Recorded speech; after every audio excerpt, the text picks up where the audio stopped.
যেই যেই দিকে নিয়ে গেছে বিষয়টাকে, সেইটা অদ্ভুতভাবে very close to the text অথচ ভেরি লার্জার দ্যান লাইফ, সেইটা একটা অদ্ভুত ব্যালেন্স, যেটা আমার ব্যক্তিগতভাবে মনে হয় অরিত্র সফলভাবে করেছে, এবং বাকিটা তো দর্শক বলবেন। আর আমার ব্যক্তিগতভাবে স্ক্রিপ্টটাও খুব ভালো লেগেছে। তো আমি আশা করব যারা দেখবেন এই কাজটা তাদের সকলেরই খুব ভালো লাগবে।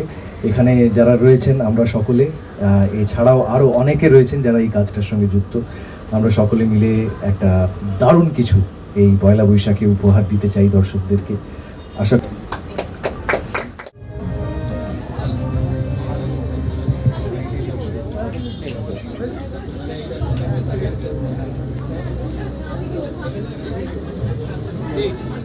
এই